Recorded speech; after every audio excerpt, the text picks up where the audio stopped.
J'ai eu ma première victoire en street workout sans entraînement officiel. La légitimité en fait à s'entraîner avec des personnes qui sont beaucoup plus fortes. C'est vrai que je me suis déjà pris une remarque dans le dos. Putain, mais c'est un mec ou c'est une meuf? Est-ce que tu penses que nous, en tant que pratiquants de street workout, on pourrait s'inspirer de la gymnastique pour nos entraînements? 15 ans, la fille elle est un petit peu expirée quoi, elle va jamais faire de la gym de haut niveau. T'entendras jamais dans le street quelqu'un va te mettre des bâtons dans les roues comme ça. J'encourage beaucoup les femmes à travailler leur souplesse pour éviter de compenser avec de la force. C'est vrai que les gymnastes étaient impressionnés par les figures de force, mais par contre c'est vrai que la partie agilité était en mode ça fait un peu gymnastique de Wish. Salut à toutes et à tous, je suis trop contente de faire ce nouveau format en compagnie de Tiffaine. Salut Tiffaine. C'est vrai qu'avec Tiffaine, ça fait peut-être à peu près 1 an qu'on se connaît, un peu plus. On a eu l'occasion de faire quelques petites compétitions ensemble et de boire des petits coups ensemble après. Ça nous a rapprochés. Et du coup, je me suis dit que c'était super intéressant peut-être de faire un nouveau format type interview avec différentes femmes, que ce soit dans le street workout ou peut-être même d'autres disciplines, qu'elles partagent leur parcours, leur avis sur la calisthénie, etc. Donc vu qu'on s'est rencontrés sur des compétitions, Tiffaine fait de la calisthénie. Est-ce que tu peux nous faire une petite présentation de ce que tu fais dans la vie? Et puis après, on abordera un peu ton parcours qui t'a amené à faire du street. Ok, alors pour ce que je fais dans la vie, je pense que j'ai 3 principaux versants. D'abord le côté professionnel, je travaille dans le milieu des sciences du sport, dans la recherche scientifique auprès des sportifs. Ensuite la gymnastique, où je suis toujours très active en tant que coach et juge national. Et enfin bien sûr la calisthénie et le street workout, dans lequel je suis athlète depuis maintenant, on va dire 6 ans officiellement, mais 3 ans d'entraînement régulier. Ok, trop bien. Eh ben, écoute, je savais pas que tu étais juge national et que tu étais encore impliquée dans la gymnastique. D'ailleurs, c'est ça un peu qui va m'intéresser au cours de cette interview. C'est vrai qu'on compare souvent le street workout à la gymnastique parce que y a des agrès comme les anneaux, comme les barres parallèles, comme la barre fixe. Il y a des petits moves qui ressemblent aux nôtres, que ce soit en statique, en dynamique. Et c'est ça que je trouve intéressant peut-être à aborder comme sujet. Peut-être qu'on va commencer à parler de tes débuts dans le sport. Est-ce que tu as commencé directement avec le street workout, directement avec la gymnastique ou peut-être autre chose? Dis-nous un peu comment tu as commencé le sport toute petite déjà. Alors en tant qu'athlète, j'ai commencé la gymnastique à partir de l'âge de 7 ans. J'ai poursuivi, etc. jusqu'à l'âge de 23 ans. Et concernant le street workout, du coup j'ai commencé en 2018. En fait, il y avait l'équipe de Gravity Street Workout qui s'entraînait dans le même gymnase que moi quand je faisais de la gymnastique. Et un jour, ils m'ont proposé de m'inviter à leur compétition, la Gravity Armoric Battle Tour, pour ceux qui connaissent. Et moi, je pensais juste y aller en tant que spectatrice. Et finalement, les filles, vous connaissez sûrement cette problématique, il n'y avait pas assez de filles. Et ils m'ont dit tu fais de la gym, participe. J'ai participé et j'ai eu ma première victoire en street workout sans entraînement officiel de street. Incroyable. Incroyable. C'était en quelle année ça? C'était 2018. 2018. Ok. Je faisais pas encore de street à cette époque-là. Ah c'est vrai, t'as commencé en quelle année? J'ai commencé pendant le Covid, donc c'était en 2020. Pendant le confinement, les premières tendinopathie au poignet, parce que tous les jours on pouvait s'entraîner. J'avais de la chance d'avoir un jardin. Donc c'est vrai qu'en 2018, c'est vrai qu'il y avait combien de filles? Tu connaissais beaucoup de filles Non, là sur cette compète en tout cas, on n'était que 3 au total. On tend à faire changer les choses avec cette interview. Donc d'ailleurs, si vous voulez nous encourager, mettez un petit like, un petit commentaire. Du coup, ok, donc tu es passé de la gymnastique à la calisthénie grâce à cette compétition, grâce à cette team qui a su t'inclure. Et qu'est-ce que tu as fait à cette compétition qui s'est rapprochée tant que ça de la calisthénie pour être considérée comme athlète de calisthénie alors que tu sais que de la gym? Tu te souviens ce que tu as fait? Alors oui, je me souviens ce que j'ai fait. En gymnastique, je faisais beaucoup de préparation physique en dehors des entraînements. D'accord. Dans l'objectif d'avoir un transfert sur la gymnastique. Il n'y a pas eu énormément de transferts, mais du coup j'avais débloqué le Stelter, le L-sit, bien tenir le handstand, etc. Donc j'avais principalement fait ça, Stelter, L-sit, handstand, de toutes les formes, écart, une jambe pliée, etc. bascule, tour d'appui arrière. Voilà, des petites figures qui se rapprochent du street au final. Qu'est-ce qui fait que tu as choisi ces mouvements-là à faire à la compétition? J'avoue que je connaissais pas vraiment le street, hein. C'était vraiment la première compète que je voyais. Voilà, peut-être j'ai dû voir un peu les mecs s'échauffer et me dire ok, bon, ils font des presses, bon, je sais faire le stalder, ça doit passer quoi. Mais c'est vrai que c'était un peu l'intro et l'impro, oui, c'est ça. Ouais. Donc, c'était assez impressionnant quand même. Surtout que du côté masculin, le niveau était très élevé. Il y avait Livan et d'autres anciens que je connaissais pas forcément à l'époque, mais Ok. Et quand tu disais que tu faisais du renfo en gym, de quoi tu parles? Tu faisais quoi en renfo à côté de la gymnastique? bah, par exemple, le Stalder press, je l'avais travaillé parce qu'en gym, c'est un des fondamentaux aux barres asymétriques. Donc, pour celles qui ne connaissent pas, les barres asymétriques, c'est quand il y a deux barres l'une à côté de l'autre et vous pouvez faire des acrobaties comme on peut voir en street workout freestyle. Et donc voilà, le Stalder, c'est vraiment un des fondamentaux en gymnastique en préparation physique. Donc c'était principalement ça que j'avais travaillé. Et puis même, je faisais beaucoup de maintien en handstand. Des pompes, des abdos. Et ça, t'appelles ça renfo? Parce que c'est vrai qu'en street, nous, on appelle un peu la partie renfo quand on fait des exercices qui vont nous aider à prendre de la force, à gagner en muscle pour les figures. Et toi, quelle était ta définition quand tu fais de la gymnastique du renfo? Bah, en fait, pour moi, c'est un peu la même chose qu'en street. En street, on va faire des exercices qui vont nous faire progresser dans les figures de street. Mais en gymnastique, bah, y a certaines figures comme le handstand ou le stalder qui vont plutôt être des éléments préparatoires pour faire les figures qu'on veut réaliser dans nos enchaînements. Donc, est-ce que c'est un peu différent par rapport au street? On va faire beaucoup de comparaisons entre la gymnastique et le street workout. Bah, pour moi, oui, le street workout pourrait être une base de renforcement pour la gymnastique. Après, je pense qu'il faut quand même différencier la gym féminine et la gym masculine. Ouais. Par exemple, en gym masculine, dans les enchaînements, on va trouver des planches, des front levers aux anneaux, etc. Donc pour eux, ça va vraiment être une partie intégrante de la discipline. Okay. Alors que chez les filles en gymnastique, oui, à part le stalder, non, il n'y a pas trop de figures de force. Peut-être le e-sit aussi à la poutre. D'accord, donc ton renforcement, ça va surtout être dans l'objectif d'améliorer tes figures de force en gymnastique. Ouais, du coup, ça. nous, c'est tout le temps le cas en calisthénie. Et donc toi, tu as décidé de travailler aussi cette partie-là parce que bah, quand tu étais dans la gymnastique, c'était quelque chose qui t'attirait, la force? C'est pas forcément quelque chose qui m'attirait. Mais je me souviens qu'à l'époque, j'étais extrêmement passionnée de gymnastique et je voulais à tout prix devenir forte. Donc chez soi, tout ce qu'on peut faire, c'est du renfo. Enfin, on va pas faire des... Je sais pas, on va pas faire des doubles saltos arrière dans sa maison. Ouais, ok. Ça te permettait de rajouter du volume un peu dans ta semaine d'entraînement, quoi.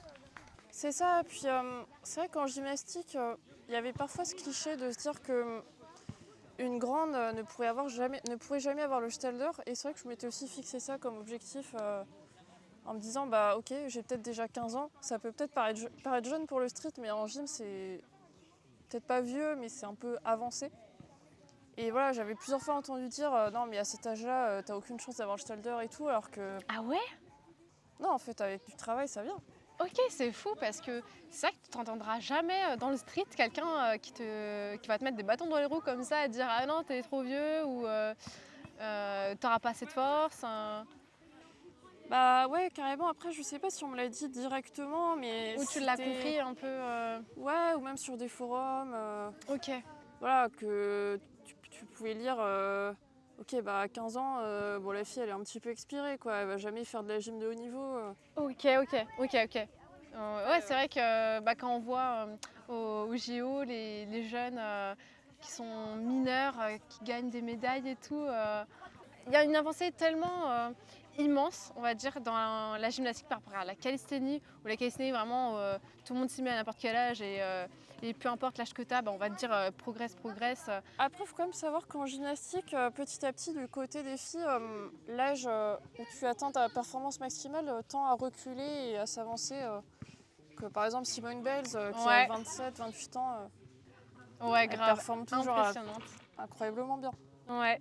Et pour rester un peu sur le thème des femmes, quand tu es arrivée du coup dans la sphère de la calisthénie, là à travers cette compétition, qu'est-ce que tu t'es dit à ce moment-là?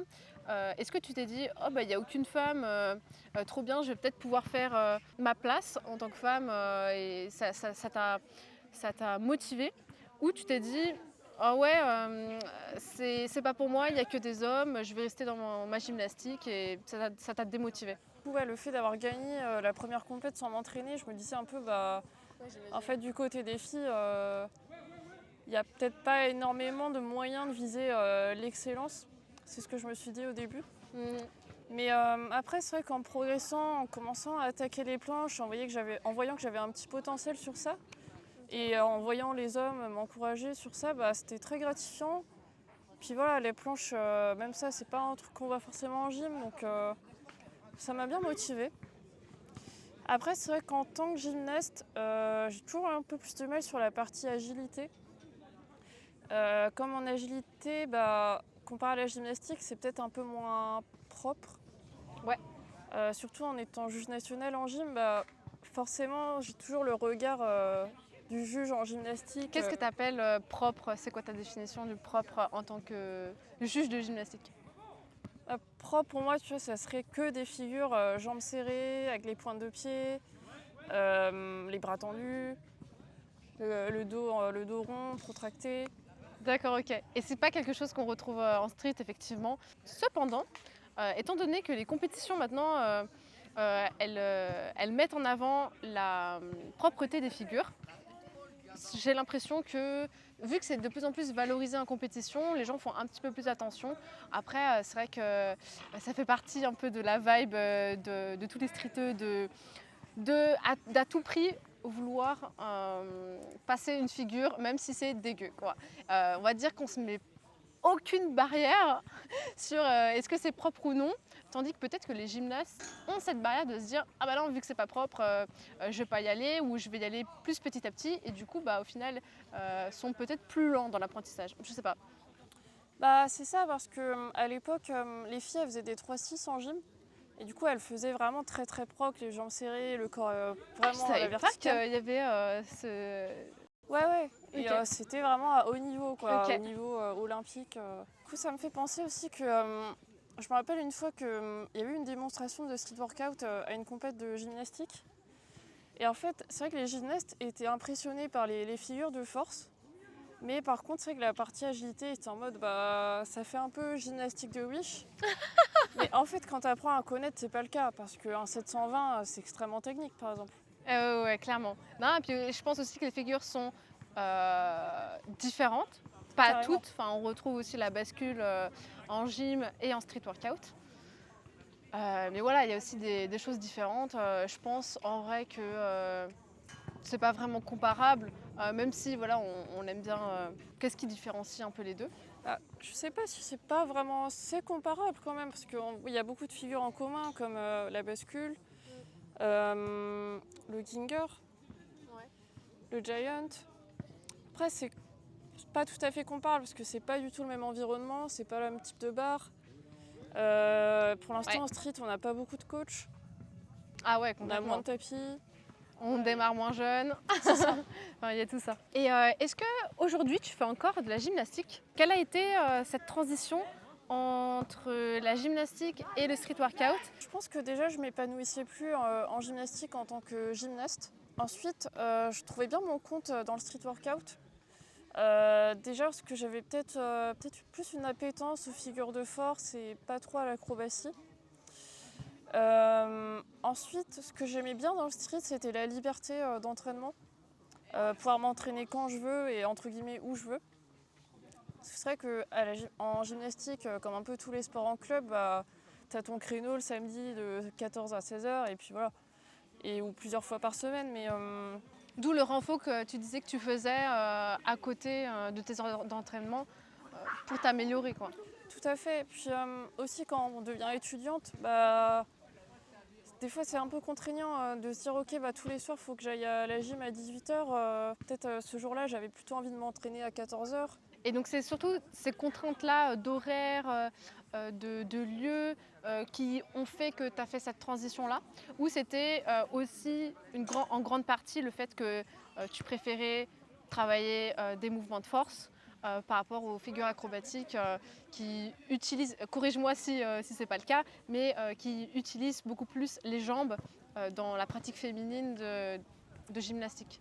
Ouais c'est ça, puis j'avais un peu de mal sur les repères dans l'espace aussi. Puis voilà, je sentais un petit potentiel sur le côté force statique. Donc assez naturellement, je me suis dirigée vers ça. Puis il y avait aussi le fait que à l'époque, j'avais eu des petits problèmes de fatigue après avoir eu la mononucléose. Donc c'est vrai que en fait, les entraînements en gym sur des créneaux où je ne savais pas comment j'allais me sentir physiquement ou pas, bah, ça devenait vraiment très compliqué. Donc je trouvais que c'était un parfait compromis le street au final. D'accord. Et du coup, comment tu as découvert le street au final? Est-ce que tu as continué à t'entraîner avec la team Gravity?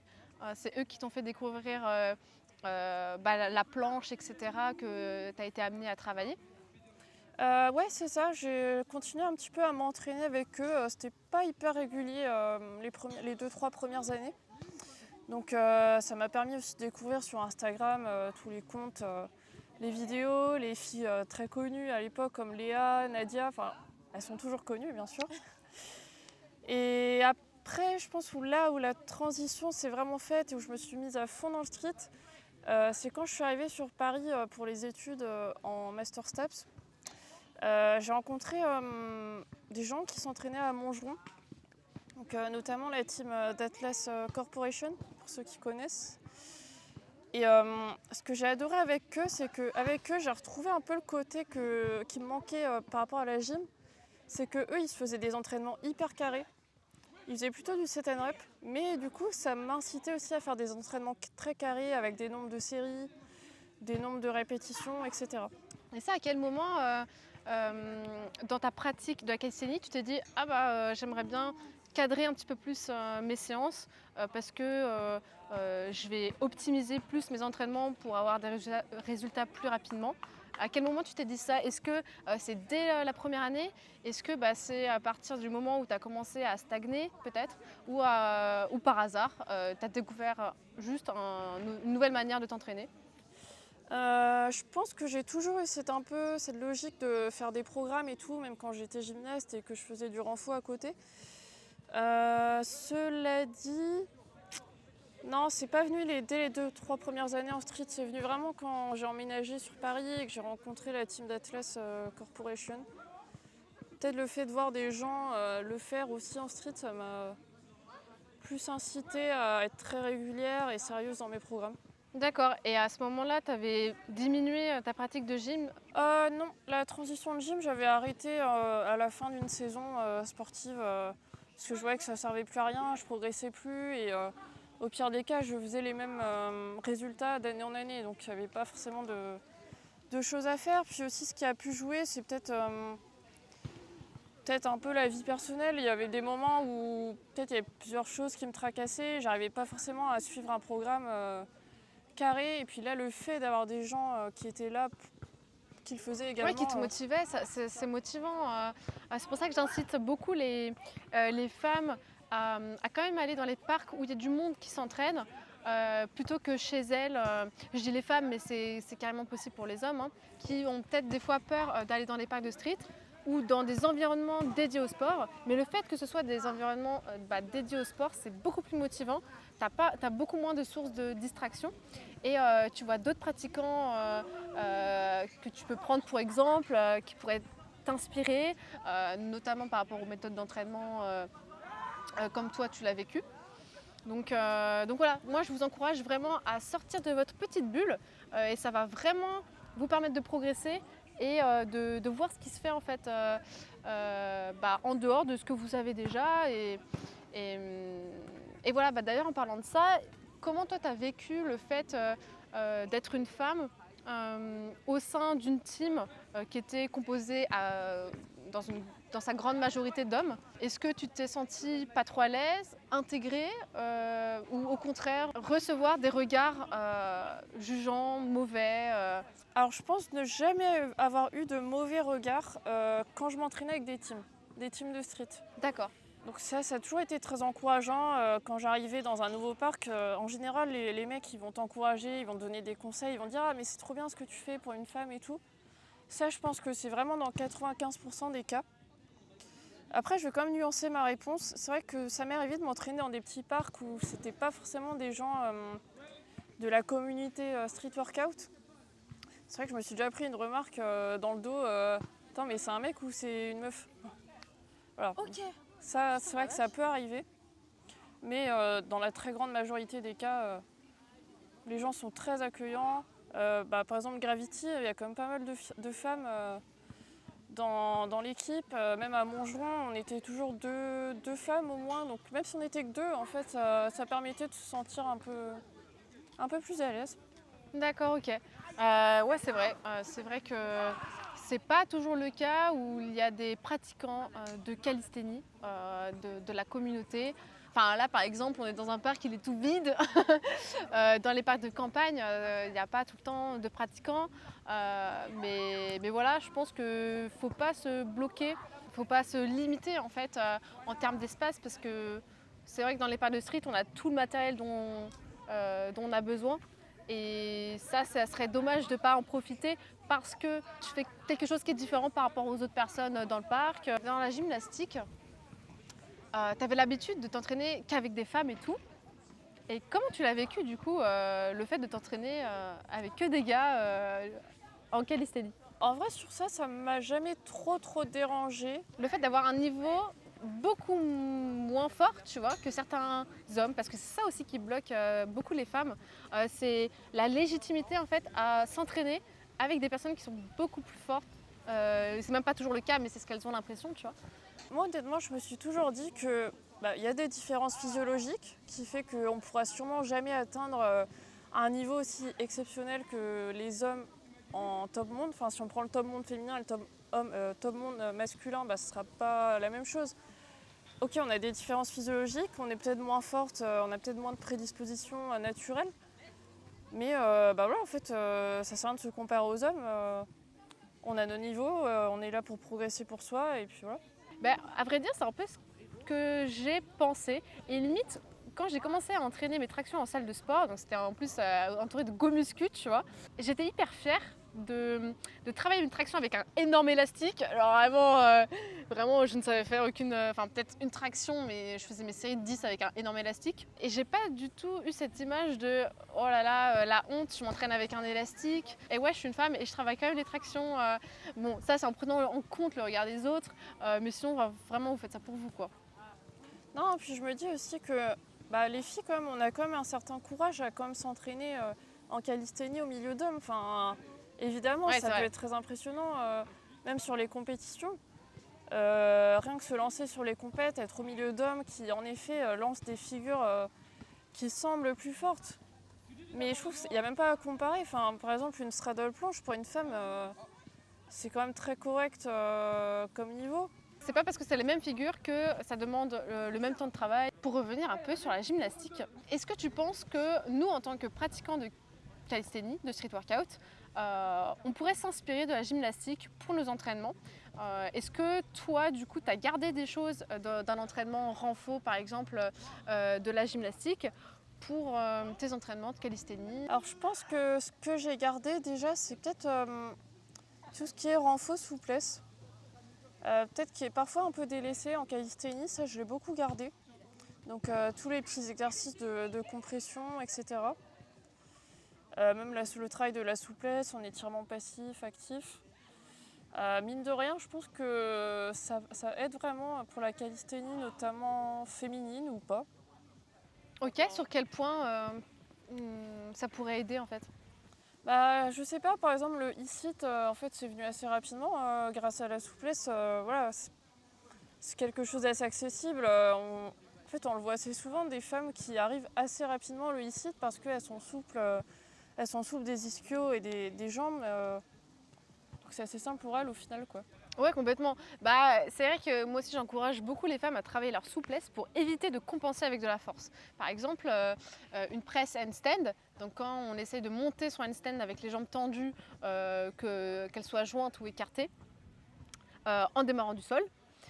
Ah, décrire, c'est c'est compliqué, hein. Je mettrai une vidéo.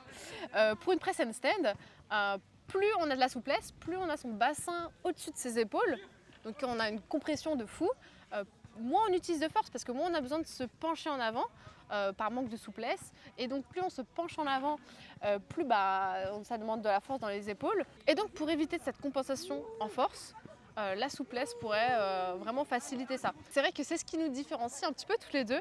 Moi, j'ai peu de souplesse, j'ai vraiment du mal à la travailler, même si je le fais quand même tous les jours. J'essaie parce que, au vu de tout ce qu'on a dit, c'est hyper avantageux d'être hyper souple. J'ai l'impression vraiment de devoir fournir plus de force comparé à toi qui a une énorme souplesse et qui, du coup, t'arrives à faire des mouvements de fou, quoi. Ouais, puis ça aide beaucoup. Puis pour continuer sur l'entraînement, Ouais. je trouve que ce qu'on pourrait s'inspirer de la gymnastique pour la calisthénie, c'est l'utilisation des parades ou des manipulations. Donc pour savoir, les parades, c'est juste le fait d'accompagner la personne dans son mouvement. Donc par exemple, je tiens la personne en handstand, je tiens un tout petit peu. Et manipuler, c'est vraiment aider la personne à faire le mouvement. Donc par exemple, je la tiens au niveau des hanches pour faire la presse et vraiment je la monte, quoi. En calisthénie, c'est pas tant que ça utilisé. Je trouve les parades, les manipulations, alors que c'est un outil de travail qui me semble pertinent. Ok, ouais, ok. Et souvent, ce qu'on utilise en calisthénie, c'est les élastiques. Est-ce que c'est comparable? Est-ce que ça n'a rien à voir? Oui, pour moi, c'est vrai que c'est un outil d'assistance assez comparable. Après, c'est peut-être un peu différent parce que tu vas pas peut-être avoir les mêmes points d'appui. Mais c'est vrai que l'élastique, au moins, ça permet de travailler en autonomie, ce qui est souvent le cas en fait en calisthénie, à part si on a des partenaires d'entraînement. Ouais, c'est ça, il faut avoir des partenaires d'entraînement, il faut oser aller voir les autres et ses potes. Comment ça se passe du coup en gymnastique? Vous tournez, vous faites des exercices où vraiment c'est ça pendant une demi-heure, vous alternez les personnes qui assistent, qui fait le mouvement, ou est-ce que c'est le coach? Comment ça se passe pour que nous on peut voir comment on peut mettre ça en place? La majorité du temps, c'est le coach qui va assister. Après, c'est possible aussi que ce soit les gymnastes qui s'assistent entre elles quand c'est des mouvements pas trop dangereux. Donc, par exemple, sur les handstands, si je prends les filles que j'entraînais cette année, j'étais juste aide-entraîneur, mais l'entraîneur, ce qu'il mettait en place, par exemple, en début de séance, c'était un peu de renfo handstand, en pronation, en supination, de faire des demi-tours, etc. Et ça, les gymnastes s'assistaient entre elles. Donc, ça me semble tout à fait faisable en calisthénie. Même sur les fronts, tenir le dos et les jambes, Ouais. délester un petit peu au fur et à mesure. Ok, l'entraînement à plusieurs. Ok, c'est vrai que c'est un truc qu'on voit pas souvent ça. Ouais, et puis c'est peut-être aussi qu'en gymnastique, il y a plus la culture de... On est habitué en fait à être manipulé, à toucher les corps des autres. Ouais, c'est vrai. Et en fait, c'est peut-être pas si naturel que ça pour le commun des mortels, quoi. Est-ce que tu aurais d'autres idées qu'on pourrait piocher dans la boîte à outils des gymnastes? Peut-être que c'est un peu compliqué parce que de répondre à cette question, sachant que tu sais la gymnastique féminine, alors que notre sport se compare plus avec la gymnastique masculine. Oui et non, parce que notre sport se compare beaucoup à la gymnastique masculine à haut niveau, les planches, etc. Mais à plus bas niveau, je trouve que ça se rapproche beaucoup. Tout le travail des handstands, les petites figures d'agilité, le tour en avant sur la barre, Ouais. la roulade avant, le L-sit. Voilà, ça c'est des trucs qu'on retrouve aussi en gym féminine. Je discutais avec une femme qui voulait se mettre à la calisthénie justement parce qu'elle se sentait plus libre dans le choix de ce qu'elle voulait travailler, qui était plutôt orientée vers la force du haut du corps par rapport à ce qu'elle avait l'habitude de travailler en gymnastique, qui venait plutôt du bas du corps. Bah, Quel est ton avis par rapport à ça? C'est totalement ce que j'ai ressenti. Et puis, je pense qu'on peut passer sur un autre sujet sur la gymnastique. C'est qu'en gymnastique, il y a un code de pointage.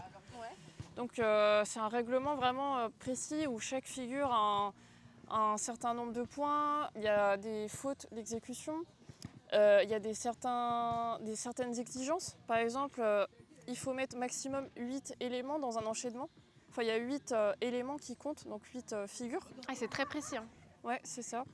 Et en plus, c'est un certain nombre, un certain type de figures qui sont comptées. Donc c'est vrai que ça, sur la fin en gymnastique, ça me frustrait beaucoup. Surtout, j'étais dans une catégorie où le règlement, il était vraiment très restreint. En fait, si tu voulais avoir le maximum de points, bah, tu étais obligé de faire certaines figures. Ou moi, par exemple, j'avais pas d'appétence. Par exemple, je n'arrivais pas le flip arrière. Et tu étais obligé de faire un flip arrière pour avoir le maximum de points. Ça me convenait plus. Et j'ai continué à entraîner des gymnastes, mais même pour mes gymnastes, j'étais pas trop fan d'être aussi limitée sur ce règlement-là. C'est vrai qu'en street, on a cette catégorie dans les compétitions, enfin cette catégorie, ce système de jugement qui met en avant aussi la créativité. On n'est pas limité justement sur le choix des figures qu'on va mettre en combo. Parce que c'est comme ça que ça se passe, ces compétitions en calisthénie freestyle, c'est qu'on fait un enchaînement, un peu comme en gym du coup, un enchaînement de mouvements statiques, dynamiques, d'agilité, de force, etc. Qu'on met bout à bout avec des petites transitions voilà, pour que ça fasse quelque chose de fluide. Et un des critères de jugement qui revient dans beaucoup de compétitions, même voire toutes, c'est l'aspect créativité. Créativité, donc c'est-à-dire que par exemple si tu veux faire un handstand et que tu veux écarter beaucoup tes mains par exemple en wide, ça va peut-être être compté comme créatif parce que tous les autres sont en handstand classique. Bon voilà, c'est un petit exemple comme ça, mais voilà, pour que tu sois poussé à faire des variantes. Et voilà, chose que en gymnastique, pour le coup, vous êtes beaucoup plus limité. Et ouais, tu disais que c'était quelque chose qui te frustrait à la fin. Et pour continuer sur les critères peut-être de jugement en compétition de gym et en comparaison avec la calisthénie, même si en calisthénie c'est un peu compliqué, c'est un bémol par rapport à la gymnastique où là c'est hyper carré, c'est que dans les compétitions de street, chaque compétition peut choisir de ses critères de jugement.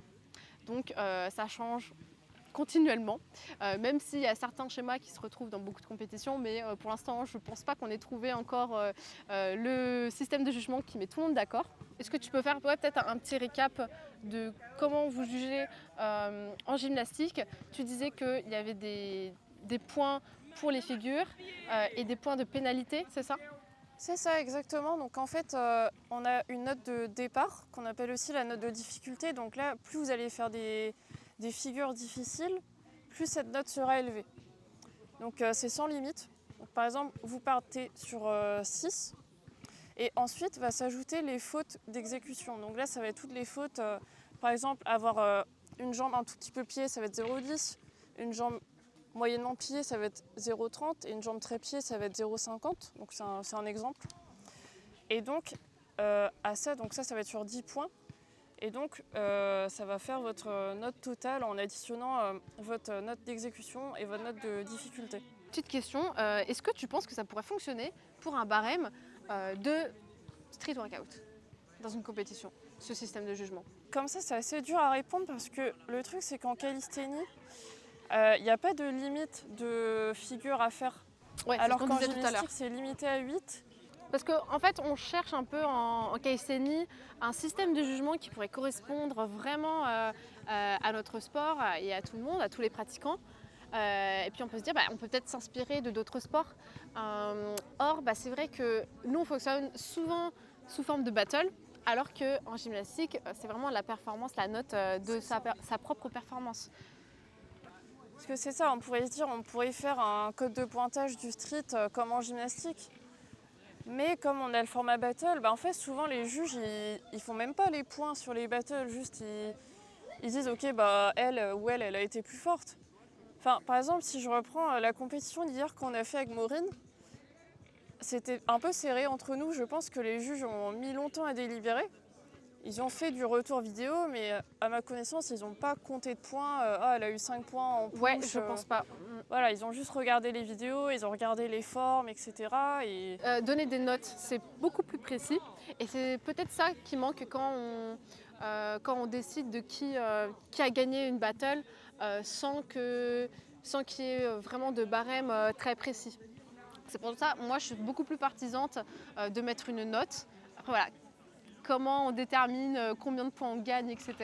Ça, c'est un autre débat. Mais mettre vraiment une note beaucoup plus précise, déjà pour que le choix soit beaucoup moins subjectif et de dire oui, elle est meilleure que elle, sans s'appuyer sur des données. Moi, je suis plus donnée, c'est vrai. Et voilà, je trouve que ce serait mieux, même pour les athlètes, de savoir bah, voilà, pourquoi elle plutôt que moi, etc. Non, c'est sûr, mais c'est vrai que ce côté-là peut peut-être dénaturer le sport sur le côté créativité et nos limites dans le nombre de figures. Donc c'est à questionner. Ouais, c'est vrai que ça serait inspirant de prendre ce système de notes dans la gymnastique. D'ailleurs, c'est ce qu'ils font maintenant. C'est ce qu'ils vont faire pour le championnat de France et c'est ce qui a été fait pour les championnats régionaux en appliquant ce critère de jugement qui est la créativité et garder ce format battle. Après, je pense qu'aussi la question qui peut se poser, c'est le manque de formation des juges. En gymnastique, en fait, on a un système de formation assez poussé. On a 5 niveaux de jugement. Donc 1, c'est le premier niveau et ça va jusqu'à 5. Sachant que le 4, c'est national et 5, c'est international. Et donc à chaque fois, tu as des formations à faire plus ou moins longues, quelques week-ends. Et ça se termine par un examen. Sachant que pour être juge national, donc pouvoir juger les championnats de France en tant que juge expert, donc vraiment le juge qui prend la décision finale, l'examen il est quand même assez difficile. Il y a peut-être 40% de réussite. D'accord, c'est pas donné à tout le monde quoi. Non, c'est pas du tout donné à tout le monde, non, c'est sûr. Ok. Et c'est vrai qu'en street workout, en calisthénie, on trouve pas. Pour l'instant, ça se fait pas trop encore les formations de juges, même s'il me semble qu'ils l'ont un petit peu fait pour le championnat de France. Ah, je sais pas comment ils ont procédé, mais la plupart du temps, c'est les athlètes et les très bons athlètes qui sont appelés pour être juges. Mais est-ce que niveau rime avec qualité de jugement, c'est à questionner, c'est clair. Non, bah bien sûr. Enfin, là, en jugement, j'ai pu atteindre un niveau de jugement beaucoup plus élevé que celui que j'ai atteint en tant qu'athlète. Et sachant que, je ne vais pas donner de nom, mais il y a des filles très très fortes qui ont raté l'examen. Voilà, donc pour moi, le niveau n'a vraiment rien à voir avec le jugement, même si ça peut aider. En effet, mais c'est vrai que si tu as une formation et que tu apprends que, je sais pas, si tu juges des mecs, tu apprends que un SAT c'est plus dur qu'un white touch. Voilà, enfin, c'est peut-être pas si évident que ça si tu n'as jamais essayé. Ouais, mais si tu l'apprends, est-ce que c'est impossible de juger ça? Je ne pense pas. Pour les femmes, c'est extrêmement difficile, je pense, de juger une performance féminine en ce moment dans les compétitions de street parce que la grande majorité, 80% à mon avis, quelque chose comme ça, des juges sont des hommes qui n'ont pas le même corps que les femmes, qui n'ont pas les mêmes appétences et qui ont peut-être du coup du mal à évaluer les prouesses des femmes, l'investissement que demande un entraînement pour atteindre un tel niveau et estimer du coup la valeur de ce qu'elles proposent en compétition. Et ça, c'est quelque chose qu'on devrait peut-être changer dans les compètes, soit en formant peut-être les juges comme on fait en gymnastique. Mais bon, voilà, étant donné qu'il y a extrêmement beaucoup moins de pratiquants, ça peut être difficile de mettre ça en place ou de mettre des femmes parmi les juges à part égale. Totalement. Mais c'est vrai que j'apprécie quand même quand les compétitions mettent des juges féminines dans la table de juges. Que, ouais, je trouve que ça rajoute quelque chose vraiment. Pour toi, tu le perçois comment Je pense que ça nous aide à avoir plus de légitimité, à se sentir plus légitime à être là et à aussi motiver les filles à faire du street. Je vais raconter une petite anecdote. Par exemple, avec Maëlle de Suisse, on avait fait une démonstration à Brest avec Gravity. On n'était que 2, donc on aurait pu se dire ok, on n'est que 2, flemme, vas-y, on fait pas. Et au final, quelques temps après, je me suis rendue dans un parc de street random Et il y a une jeune femme qui vient me voir en me disant ah, mais je t'ai vu à la compète à Brest, ça m'a grave motivée à commencer le street. Et franchement, ça m'a fait super plaisir parce que je me suis dit ok, j'ai peut-être motivé une fille. Il y en a sûrement eu d'autres peut-être. Et voilà, on était peut-être que 2. Et si ça se trouve, ça a Ça a eu motivé. un impact. Ouais, c'est ça, ça a eu un impact, exactement. Ouais. Donc montrer des femmes parmi le jury, ça permet de nous représenter C'est ça. et de nous rendre légitimes parce que quelqu'un qui juge, c'est vraiment professionnel. Et toi, qu'est-ce que tu dirais à une femme qui s'est mise un petit peu dans la castanie, qui débute, si elle hésite à faire une compétition? Qu'est-ce que tu lui dirais? Alors honnêtement, je pense qu'il ne faut pas hésiter parce que, en tout cas, vraiment, on ne va pas du tout vous juger. Au contraire, quasiment tout le monde va se dire bah en fait c'est trop bien, elle se lance dans le street, c'est une femme, elle ose faire de la compétition. Sauf que maintenant il y a quand même pas mal de compétitions pour débutantes qui se développent. Donc franchement c'est l'occasion et puis souvent c'est le moment de progresser, découvrir peut-être des nouvelles figures. Le fait de s'entraîner à faire des combos aussi, ça force un peu à dépasser ses limites. Quand j'ai préparé ma première compétition, ça a changé totalement ma manière de m'entraîner et ça m'a fait énormément progresser. Parce que du coup, tu te donnes une deadline le jour de la compétition et du coup, tu fais en sorte d'être au maximum de ton niveau à cette date-là. Cette pression aussi fait que tu vas plus facilement te donner les moyens pour réussir ton objectif. Et ça fait énormément progresser. Après, je dis pas qu'il faut enchaîner les compétitions, etc. J'ai un très très bon souvenir de ma première compétition qui a fait que j'ai réussi à faire des combos parce que je les avais travaillés et du coup, ça m'a fait énormément progresser. Totalement, et puis là je pense à Gravity par exemple, ils organisent une compète pour débutantes, donc des femmes qui ont moins de 1 ou 2 ans d'expérience.